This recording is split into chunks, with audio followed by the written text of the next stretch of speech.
ধন্য গো ধন্য তুমি খাড়ুবালার মাদ্রাসা, তোমার বুকে শিখিছে সবাই আল কোরআনের পাক ভাষা।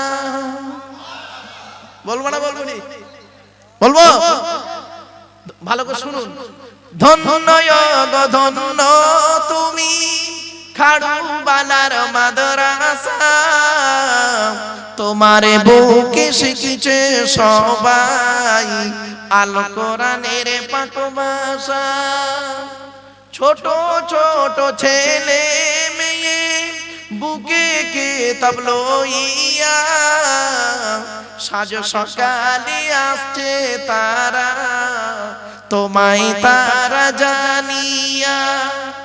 ও মুসলমান নর নারী, শান্তি যদি পেতে চাও, খাড়ুবালার মাদ্রাসাতে ছেলে মেয়ে পড়তে দাও। কেন কেন? কবর আযাব হবে যখন তোমার আমার উপরে, ছেলে মেয়ে পড়বে কোরআন, শান্তি পাবে কবরে। কবর আযাব হবে যখন তোমার আমার উপরে, ছেলে মেয়ে পড়বে কোরআন, শান্তি পাবে কবরে। মৌতেরি কষ্ট কঠিন শুনে রেখো মুসলমান, কোরআন শরীফ পড়লে পাশে জাকান্দানি হয় আসান।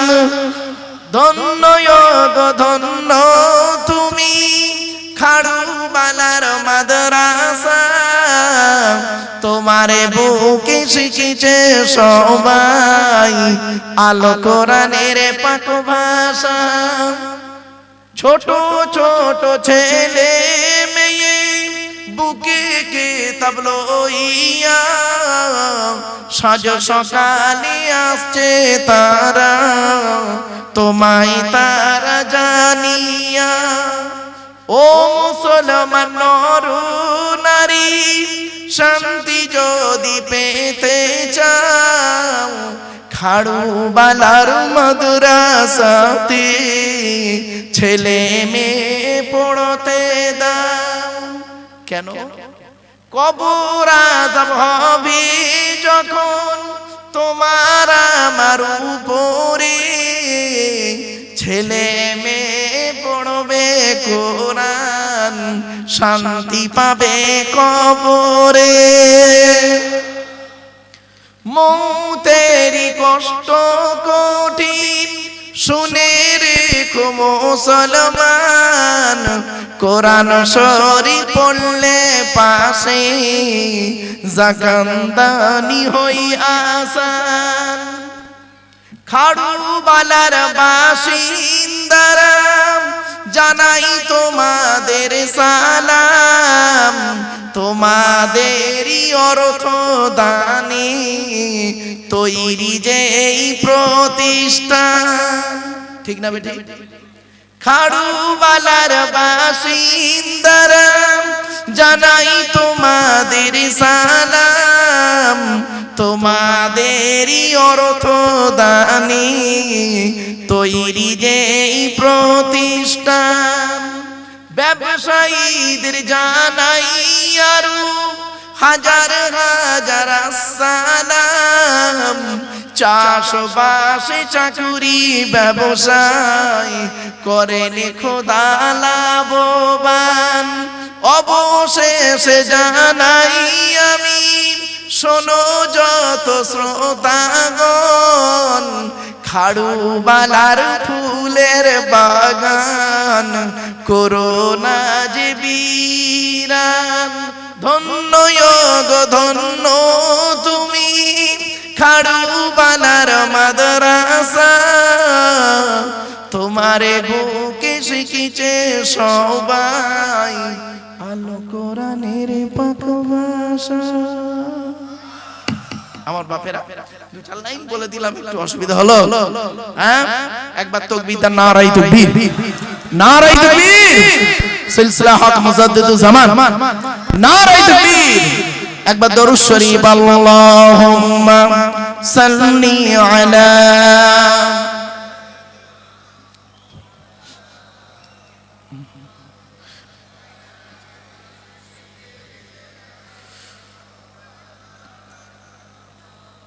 আমার বাপেরা, এতক্ষণ আপনাদের কাছে একটা হাদিস বলতে গিয়ে অনেক দূর চলে গেছিলাম। সে হাদিসটা কি মনে পড়ছে? আমি বলেছিলাম একটা কথা, খেয়াল করে দেখুন তো, যে এই যে আখেরি একটা দোয়া হবে, দোয়াটা আল্লাহর দরবারে কবুল হবে কিনা, তাই তো নাকি? এখান থেকে এত দূর চলে গিয়েছিলাম, আবার ব্যাকে এলাম।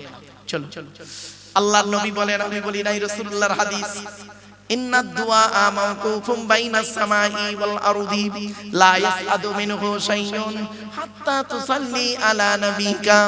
আল্লাহর নবী বলেন, নিশ্চয়ই দোয়া অবস্থান করে আসমান আর জমিনের মধ্যবর্তী জায়গায়।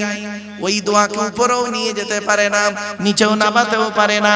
হাত্তা তুসাল্লি আলা নবিকা, যতক্ষণ পর্যন্ত তোমরা নবীর উপরে দরুদ পাঠ না করে দোয়া চাও, অর্থাৎ নবীর উপরে দরুদ পড়ে দোয়া চাইলে ওই দোয়া আল্লাহর দরবারে কবুল হয়ে যায়। আরেকটা হাদিস। আচ্ছা বাপেরা, আমরা সবাই জান্নাতের আশা করি তো? বলুন না, জান্নাতের আশা করি না? জান্নাত কার আশা করে? হয়ে গেল, হয়ে গেল। আমরা তো জান্নাতের আশা করি। জান্নাত কার আশা করে? আপনি আল্লাহকে ভালোবাসুন, আল্লাহ কি আপনাকে ভালোবাসে? ওইটা খবর রাখুন। আপনি নবীকে ভালোবাসেন, নবীকে আপনাকে ভালোবাসে? ওইটা খবর রাখুন। আমি যে আমার ওয়াজ শুনতে গেলে বলেছিলাম একটু ব্রেন লাগবে। চলো, আল্লাহর নবী একদিন সাহাবীদেরকে বললেন, তোমরা জান্নাতের আশা করো? সাহাবীরা বললেন, ইয়া রাসূলুল্লাহ, জান্নাতের আশা তো প্রত্যেকেই করে। নবীজি পট করে বললেন, জান্নাত কার আশা করে? সাহাবীরা পুরো চুপ। সাহাবীরা বললেন, জান্নাত আবার আশা করে? বলছে হ্যাঁ। আল্লাহর নবী বলে, হাদিসটা শুনে যান। আল্লাহর নবী বলেন, জান্নাত পৃথিবীর জমিনে 5 শ্রেণীর লোকের জন্য আশা করে। কয় শ্রেণীর লোক? এই 5 শ্রেণীর মধ্যে আমরা আছি কি একবার দেখে নি। আল্লাহর হাদিসটা, নবীর হাদিসটা শুনুন। ইন্নাল জান্নাতা তাশতাকু ইলা খামসাতি নাফার। জান্নাত 5 শ্রেণীর মানুষের জন্য আশা করে। 1 নাম্বার হলো তালিয়াল কোরআন, প্রতিদিন কোরআন তেলাওয়াতকারী আমলকারীর জন্য জান্নাত আশা করে। এজন্য বাবাজিদের বলে যাচ্ছি, বাপ রাতের বেলা যখন ঘুমাবেন, ওযু করে ঘুমাবেন, কোরআনের কিছু আয়াত তেলাওয়াত করে ঘুমাবেন। ছোট্ট একটা হাদিস, তার ব্যাখ্যাটাও বলে দিচ্ছি। আল্লাহর নবীর কাছে আরবের মানুষেরা প্রশ্ন করলো, হে মুহাম্মদ সাল্লাল্লাহু আলাইহি ওয়াসাল্লাম, তোমার আল্লাহর পরিচয় কি? আল্লাহ নিজেই বললেন, নবী তুমি বলে দাও। কুল, নবী তুমি বলো, হুয়াল্লাহু আহাদ, সে আল্লাহ হলেন একক। আল্লাহুস সামাদ, আল্লাহ হলেন অমুখপেক্ষী। আল্লাহ কারোর মুখপেক্ষী নন, সারা পৃথিবী তার মুখপেক্ষী। 3 নাম্বার হলো লাম ইয়ালিদ ওয়া লাম ইউলাদ, আল্লাহ কাউকে জন্ম দেয়নি, আল্লাহ কেউ জন্ম দেয়নি। 4 নাম্বার হলো ওয়া লাম ইয়াকুল্লাহু কুফুয়ান আহাদ, আল্লাহর সমকক্ষ কেউই নেই। আচ্ছা বাবা, এই সূরাটা আপনাদের অনেকের মুখস্থ নেই। আবার পড়লাম কি করতে? 4টে কারণে পড়লাম, শুনে নিন। 1 নাম্বার হলো এই সূরাটাই হলো আল্লাহর পরিচয়। গোটা কোরআনের ভিতরে আল্লাহর পরিচয় হলো মাত্র এই 4টে জিনিস।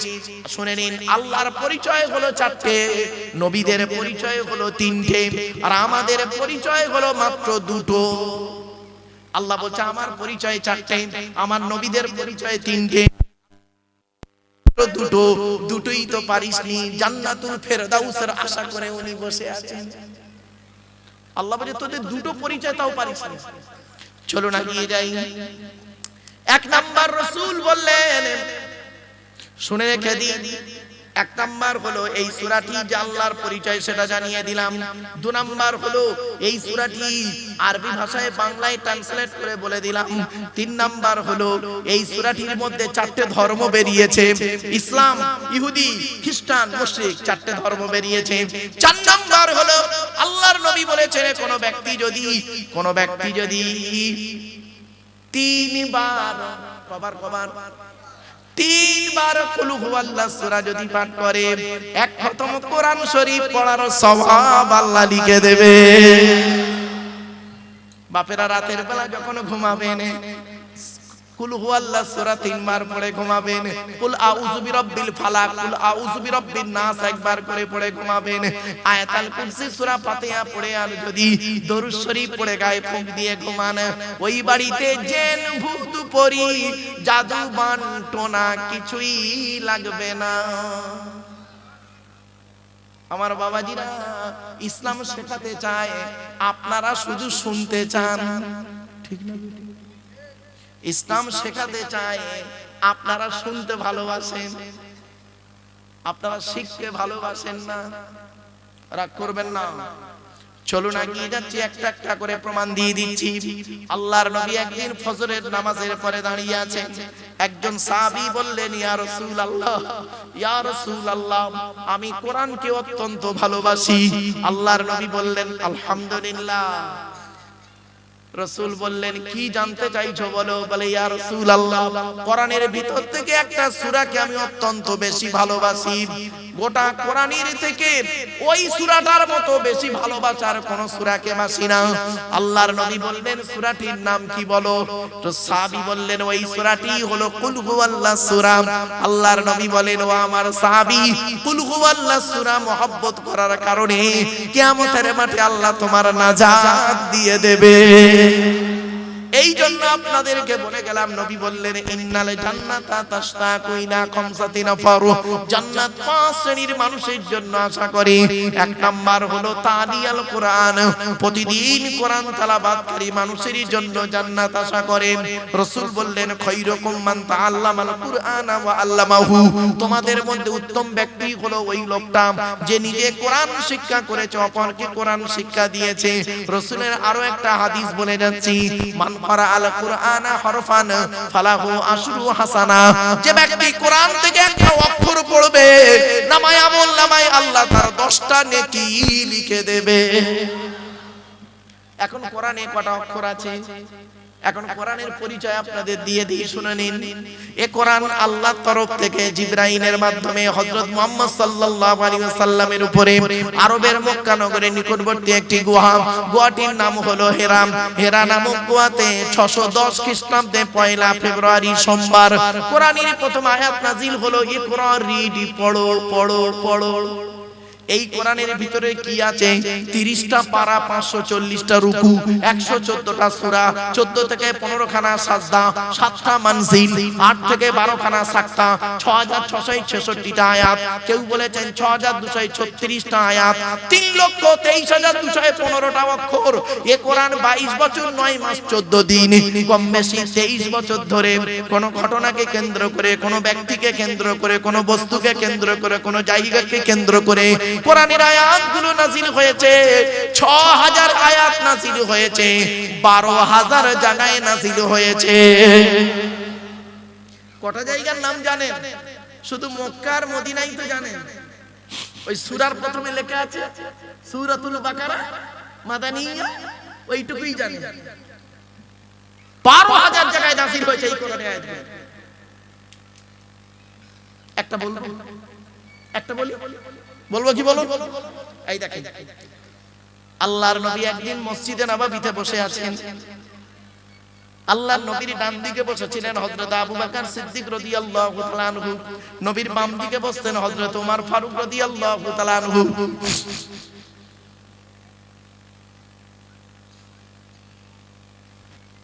আল্লাহর নবী ডান দিকে বসে আছিলেন কে?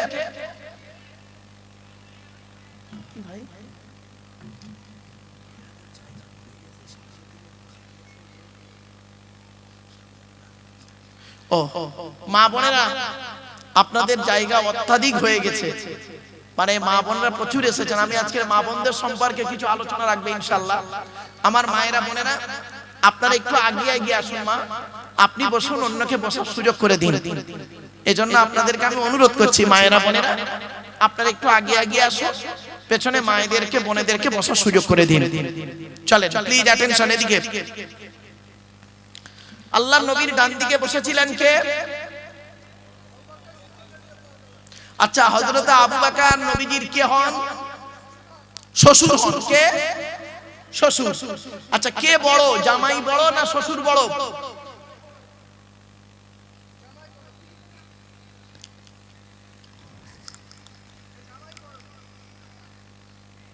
ঠিকই বলেছো বেচারা।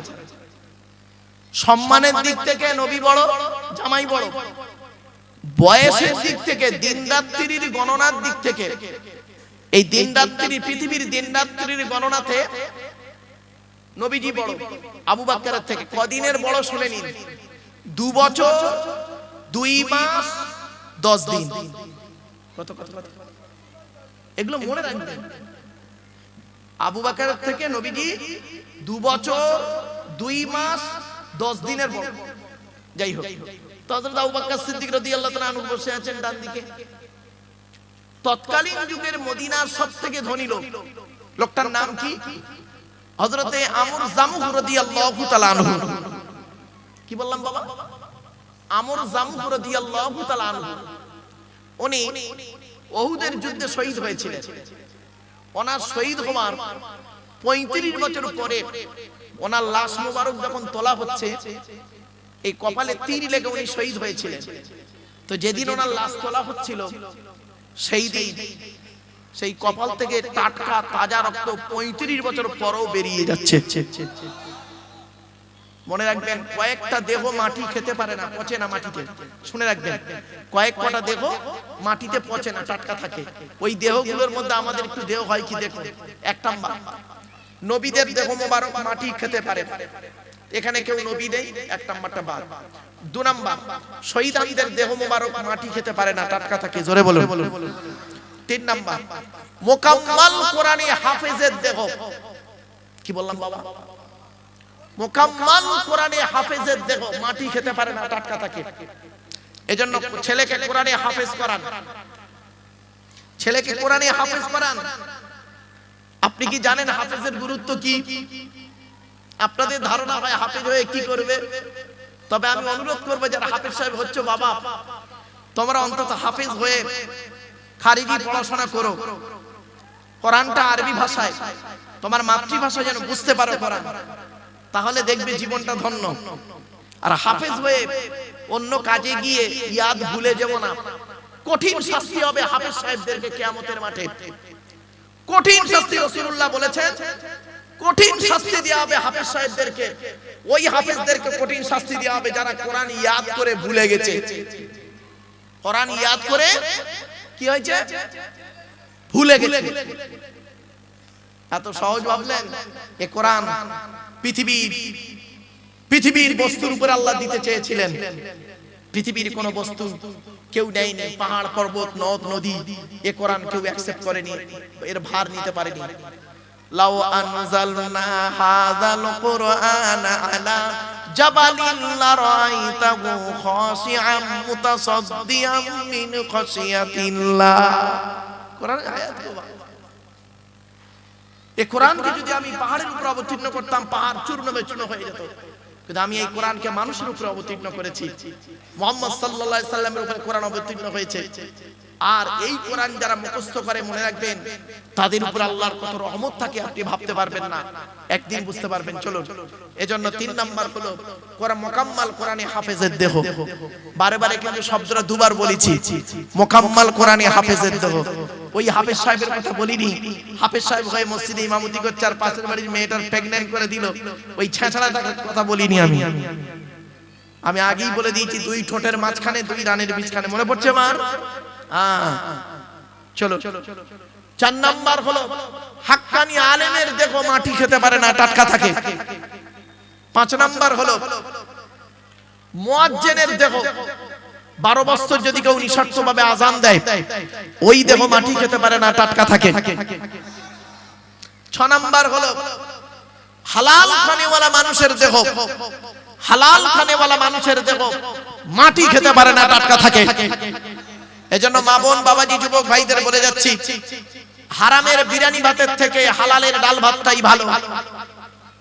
হারামের বিরিয়ানি ভাতের থেকে হালালের ডাল ভাতটাই ভালো। অনুরোধ করে বলে যাচ্ছি, হালাল খাবার খান। হালাল খাবার খেয়ে আপনি 2 রাকাত নামাজ পড়বেন, কবুল হয়ে যাবে। আর হারাম খাবার খেয়ে ওমরা করবেন, 10-12 হজ করবেন, ও হজ কবুল হবে না। হজে না গিয়েও হজ কবুল হয়েছে, হজে না গিয়েও হজ কবুল হয়েছে। দাঁড়ান, আমি যদি ভুলে যাই এটা মনে করিয়ে দেবেন। আগে এই কথাটা শুনে নিন। তো হযরত আমর জামুক রাদিয়াল্লাহু তাআলা আনহু আসছেন। হযরত আবু বকর সিদ্দিক রাদিয়াল্লাহু তাআলা আনহু বলছেন, ইয়া রাসূলুল্লাহ, এলাকার সবথেকে ধনী লোকটা আপনার কাছে আসছে, ওই দেখুন, ওই আসছে। নবীজি বললেন, আসতে দাও। উনি এলেন, সালাম দিলেন।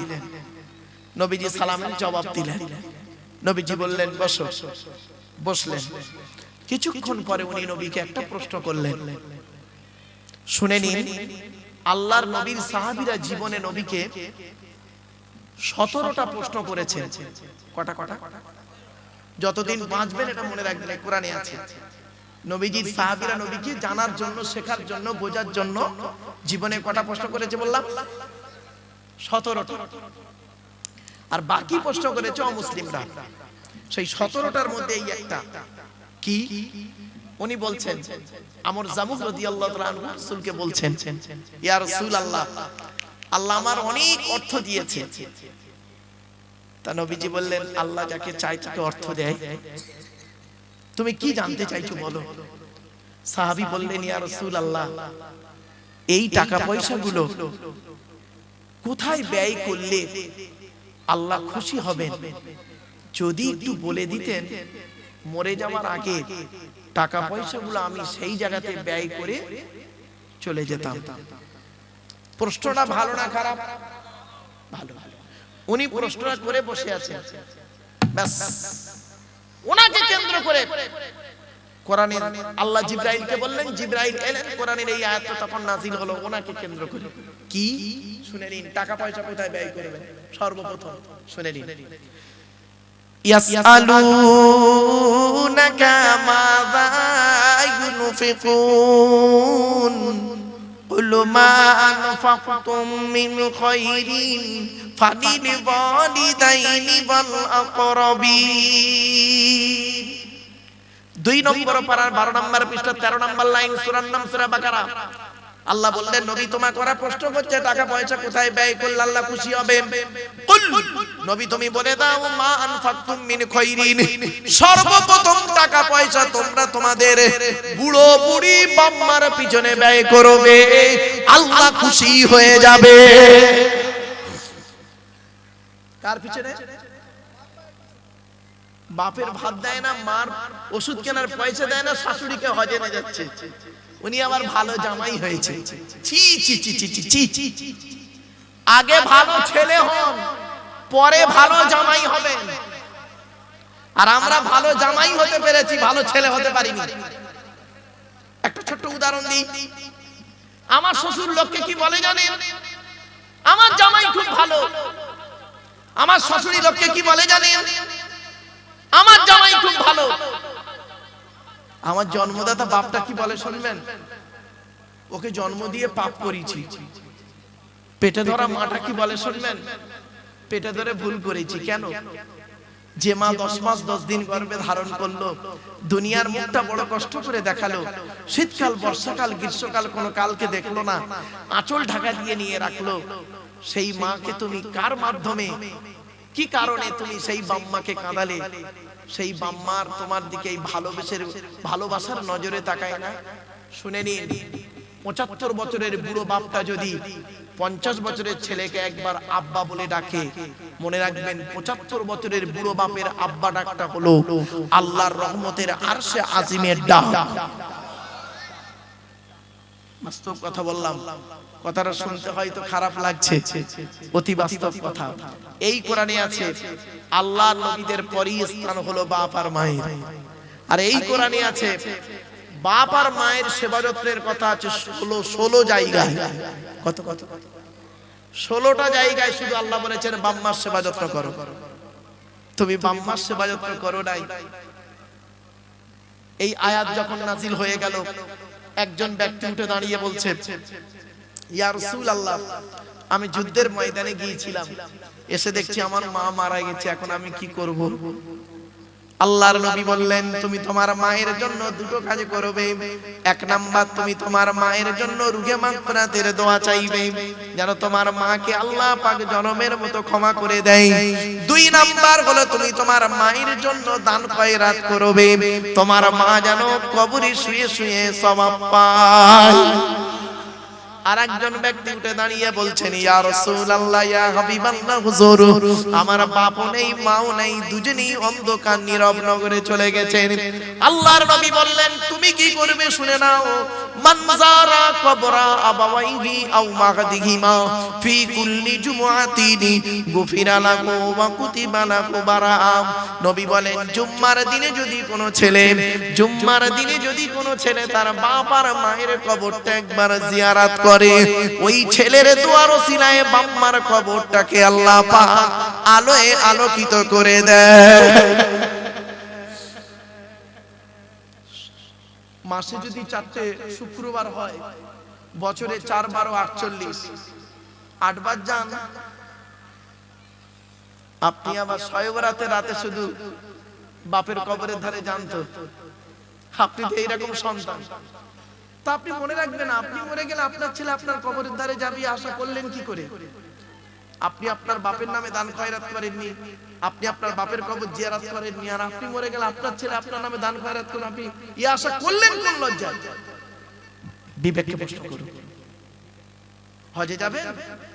হজে দেখুন, হজে যাওয়ার একটা সুন্দর কথা বলি, মনে পড়েছে, বলেছিলাম না একটা কথা আপনাদের, শুনে নিন। হজে না গিয়ে হজ কবুল হয়েছে, বলবো, শুনে নিন। লোকটার নাম হলো আব্দুল্লাহ ইবনে মুবারক রাহমাতুল্লাহ আলাইহি। কি বললাম? জোরে বলুন। আব্দুল্লাহ ইবনে মুবারক, শুনে নিন, এই মা বোনেরা ভালো করে শুনে নিন। লোকটার নাম হলো আব্দুল্লাহ ইবনে মুবারক রাহমাতুল্লাহ আলাইহি। সেই জামানায়, ওনার জামানায় উনি ছিলেন সবথেকে বড় আলেম আর বড় আল্লাহওয়ালা মানুষ। আব্দুল্লাহ ইবনে মুবারক রাহমাতুল্লাহ আলাইহি উনি হজে যাবেন, ওনার বন্ধু হজে যাবেন, দুই বন্ধু একসঙ্গে হজে যাবেন। এমন অবস্থায় করেছেন কি, সব কমপ্লিট, হজে যাবেন। কয়েকদিন আগের ঘটনা, ওনার ছোট ছেলেটা বাড়ি আসছেন কাঁদতে কাঁদতে। উনি ছেলেকে জিজ্ঞাসা করছে, আব্বা তুমি কাঁদো কেন? বাচ্চা ছেলেটি বলছে, আব্বা, গ্রামে একটা লোক বাড়িতে গোশত রান্না করে খাচ্ছে, আমি তার বাড়িতে গিয়ে একটু গোশত চাইলাম, আমাকে দিল না, আমাকে রাগ করে ভৎসনা করে তাড়িয়ে দিল, তাই কাঁদছি। আব্দুল্লাহ ইবনে মুবারক রাহমাতুল্লাহ আলাইহি মনে করলেন, না জানি হয়তো লোকটার সঙ্গে আমার কোনো দুশমনি ছিল, লোকটা আমার প্রতি কোনো রাগ আছে, সেজন্য রাগটা আমার প্রতি তুলতে না পেরে আমার বাচ্চার প্রতি তুলেছে। যাই, হজে যাওয়ার আগে তার কাছে একটু ক্ষমা চেয়ে আসি। ছেলেটার হাতটা ধরে লোকটার বাড়িতে গেছে, দরজা বন্ধ, বালা নাড়া দিয়েছে। লোকটা ভেতর থেকে দরজা খুললো, খুলেই দেখছে জামানার সব থেকে বড় আলেম আব্দুল্লাহ ইবনে মুবারক আমার দরে হাজির। আসসালামু আলাইকুম হুজুর, আসুন আসুন আসুন, ভেতরে আসুন। বলছে, না বাবা, আমি ভেতরে যাব না বাবা, তোমাকে একটা কথা জিজ্ঞাসা করব। বলছে, কি হুজুর বলুন। এই বাচ্চাটা আমার বাচ্চা, তুমি জানো? বলছে, জি হুজুর জানি, তো আপনার বাচ্চা জানি আমি। তুমি বাড়িতে আজকে গোশত রান্না করে খাচ্ছ? জি হুজুর, গোশত রান্না করে বাচ্চাদের নিয়ে খাচ্ছি। তা আমার এই বাচ্চাটা তোমার কাছে একটু গোশত চেয়েছিল? বলছে, জি। তা বাবা, তুমি তাকে গোশত না দিয়ে ভৎসনা করে একটু রাগ করেছো? বলছে, জি হুজুর। কেন বাবা, একটা বাচ্চা ছেলেকে একটু গোশত দিলে কি ক্ষতি ছিল? তখন লোকটা মাথাটা হেঁট করে, মাথাটা যখন তুলেছে না, দুটো চোখ থেকে অঝর নয়নে পানি ঝরছে। তো বলছে, বাবা কাঁদছো কেন? লোকটা কাঁদতে কাঁদতে বলছে, হুজুর, আজ 3 দিন হলো আমার বাড়িতে রান্না হয়নি, চুলো জ্বলে না, আমার বাচ্চারা সব অনাহারে আছে। আজ সকালবেলা কাজে গিয়েছিলাম, দুপুর হয়ে গেছে, কোনো কাজ পাইনি, কিছু পয়সা ইনকাম হয়নি। বাড়িতে আসার সময় ভাবছি কলিজার টুকরা বাচ্চাগুলোর মুখের পানে আমি, মুখের সামনে আমি কিভাবে দাঁড়াবো। আমি একটা বাপ হয়ে বাড়িতে আসার পথে রাস্তার ধারে দেখি একটা মরা প্রাণী, মরা হালাল প্রাণী, মরা হালাল প্রাণী পড়ে আছে। আমি চারিদিকে দেখলাম, কাউকে দেখতে পাইনি। ছুরি দিয়ে ওই মরা হালাল প্রাণীর গোশত কেটে নিলাম, কেটে নিয়ে বাড়িতে এসে রান্না করে খাচ্ছি। মরা হালাল প্রাণীর গোশত আমার জন্য হালাল, কিন্তু আপনার বাচ্চার জন্য হারাম। কিছু বুঝতে পারছেন?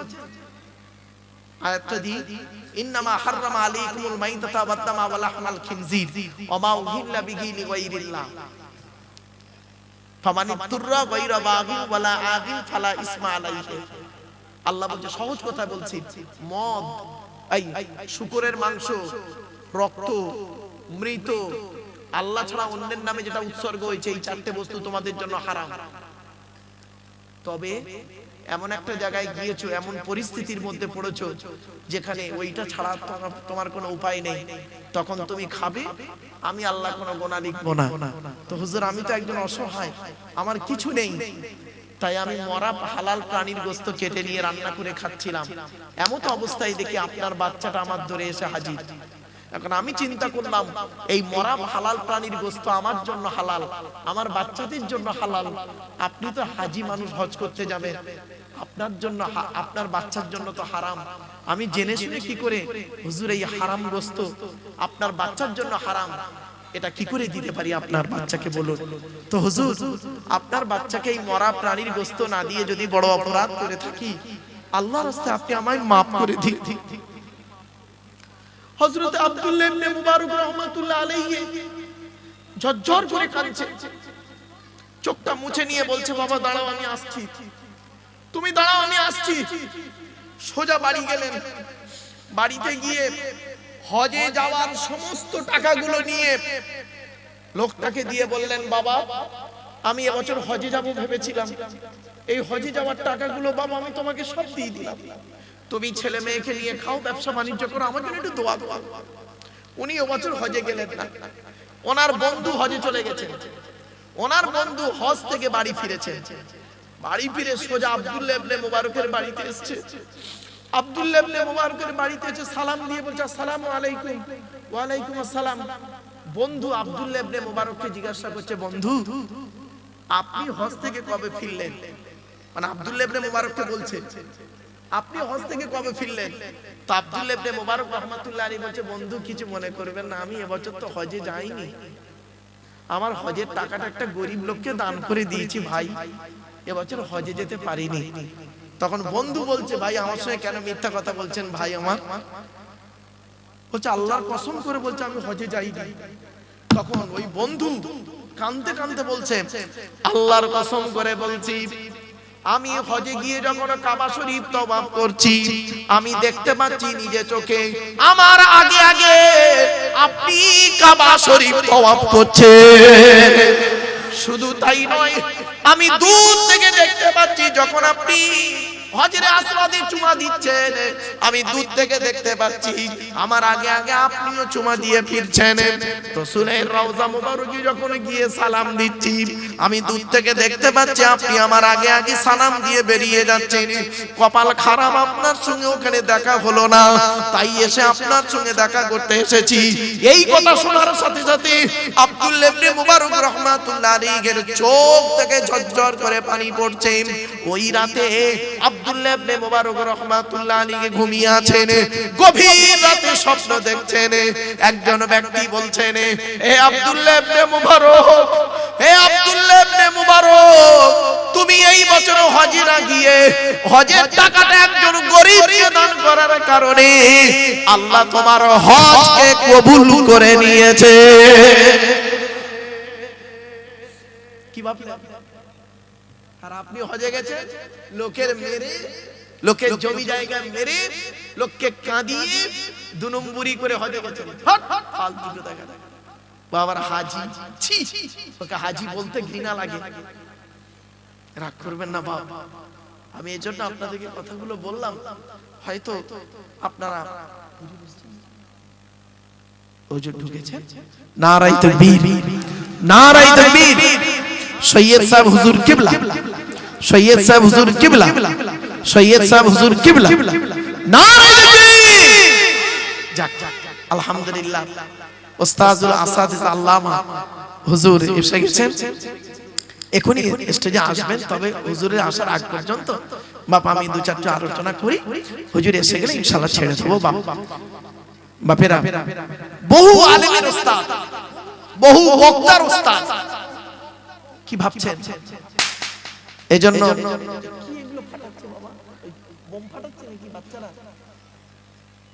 ও চলে আমার বাপেরা, এজন্য আপনাদেরকে বলি,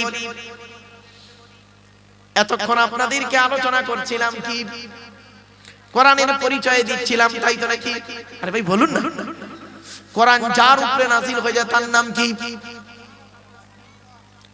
আমাদের নবী, আখিরি নবী মুহাম্মদ সাল্লাল্লাহু আলাইহি সাল্লাম, তার পরিচয়টা কি? আগে আপনাদের বলে নি, নবী হতে গেলে কটা শর্ত বলেছিলাম, ভুলে গেছে? আল্লাহর পরিচয় কটা বলেছিলাম, নবীদের পরিচয় কটা বলেছিলাম? তিনটে। কি কি? এক নাম্বার, যিনি নবী হবেন তার চরিত্র উত্তম হতে হবে। দুই নাম্বার, যিনি নবী হবেন তার উপরে আল্লাহর তরফ থেকে ওহী নাযিল হতে হবে। তিন নাম্বার, যিনি নবী হবেন তার দ্বারা অলৌকিক ঘটনা ঘটতে হবে। একটা হোক বা 50টা হোক, পৃথিবীতে যত নবী এসেছেন প্রত্যেক নবীর মাধ্যমে আল্লাহ পাক 1 থেকে 50টার ভিতরে মুজিজা দিয়েছেন। আমার নবী, বিশ্ব নবী, কুল কায়নাতের রাসূল, রাহমাতুল লিল আলামিন মুহাম্মদ সাল্লাল্লাহু আলাইহি সাল্লামের মাধ্যমে আল্লাহ পাক 1000এরও বেশি মুজিজা দিয়েছেন। তার মধ্যে সর্বশ্রেষ্ঠ হলো কোরআনুল মাজিদ। 1000 মুজিজা কটা জানেন? 3-4টা তো খুব বেশি হলে 20টা বলতে পারবেন, তার বেশি পারবেন না। খুব বেশি হলে 50টা। চলো এখন আমাদের নবীর পরিচয়টা একটু জেনে নিই। আমাদের নবীর নাম মুহাম্মদ সাল্লাল্লাহু আলাইহি সাল্লাম, তাই তো নাকি? নবী কোন বংশে জন্মগ্রহণ করেছেন? কোন বংশে? কুরাইশ। কার নাম কুরাইশ? তবে পরিচয়টা আপনাদের দেব, সুবহানাল্লাহটা জোরে বলতে হবে, পারবেন তো? হ্যাঁ চলুন, কোন বংশ বললেন?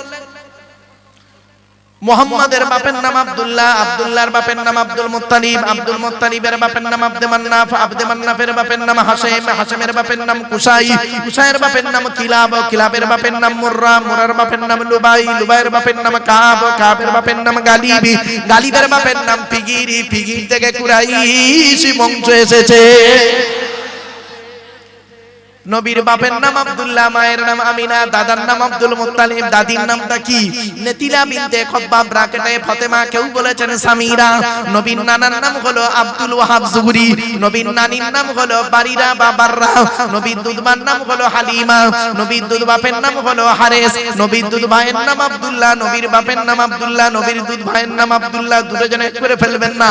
নবীর জন্ম 570 খ্রিস্টাব্দে। ইংরেজি কি মাস ছিল? 29 আগস্ট। আরবি মাস ছিল রবিউল আউয়াল মাস, 12 তারিখ, মতান্তরে 9 তারিখ, সোমবার শবে সাদেকের সময় আরবের মক্কা নগরে কুরাইশ বংশে নবীর জন্ম। নবীর বাপেরা হলো 10 ভাই, নবীর মায়েরা হলো 19 বোন।